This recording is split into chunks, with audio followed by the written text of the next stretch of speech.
ഒരിടത്ത് അഹങ്കാരിയായ ഒരു ചെറിയ പുഴയുണ്ടായിരുന്നു. മലനിരകളിൽ നിന്ന് ഉത്ഭവിച്ച അവൾക്ക് തൻ്റെ വേഗതയിലും വലിയ അഹങ്കാരമായിരുന്നു. മലയിടുക്കുകളിലൂടെ അവൾ കുതിച്ചു പാഞ്ഞു. മുന്നിൽ വരുന്ന എന്തിനേയും തകർത്തെറിയാൻ തനിക്ക് കഴിയുമെന്ന് അവൾ വിശ്വസിച്ചു. വഴിയിലുള്ള വലിയ പാറകളെയും മരങ്ങളെയും അവൾ നിഷ്പ്രയാസം തകർത്തെറിഞ്ഞു. എൻ്റെ കരുത്തിന് മുന്നിൽ ആർക്കും നിലനിൽക്കാൻ കഴിയില്ല, അവൾ അഹങ്കാരത്തോടു കൂടി പറഞ്ഞു. കാട് പിന്നിട്ട് സമതലത്തിലെത്തിയപ്പോൾ അവൾ അത് കണ്ടു. ആകാശത്തോളം വിശാലമായ നീല നിറമുള്ള കടൽ. കടലിന്റെ അരികിലെത്തിയപ്പോൾ അവൾ ചോദിച്ചു, ഹേ കടലേ, നീ എന്തിനാണ് ഇങ്ങനെ മിണ്ടാതെ കിടക്കുന്നത്?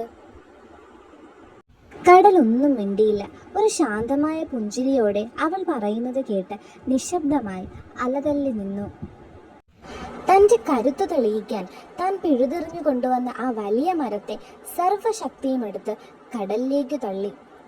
പക്ഷെ കടലിലെത്തിയപ്പോൾ ആ വലിയ മരം വെറും ഒരു ചെറിയ വിറക് പോലെ ശാന്തമായി ഒഴുകി നടന്നു. അവളുടെ എല്ലാ ആവേശവും ആ ആഴങ്ങളിൽ അലിഞ്ഞുപോയി.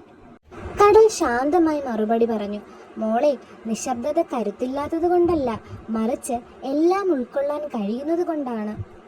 അപ്പോഴാണ് പുഴയ്ക്ക് അത് മനസ്സിലായത്. വെറുതെ ശബ്ദമുണ്ടാക്കി ഒഴുകുന്നതിനേക്കാൾ യഥാർത്ഥ കരുത്ത് കടലിനെ പോലെ ശാന്തമായിരിക്കുന്നതിലാണ്. അവളുടെ സകല അഹങ്കാരവും ആ നീലക്കടലിൽ അലിഞ്ഞുപോയി. ഒടുവിൽ അവൾ ആ ശാന്തതയുടെ ഭാഗമായി മാറി. ഓർക്കുക, നിശബ്ദതയാണ് ഏറ്റവും വലിയ കരുത്ത്. നമ്മുടെ ക്ഷമയും വിനയവുമാണ് നമ്മളെ മറ്റുള്ളവരെക്കാൾ വലിയവരാക്കുന്നത്.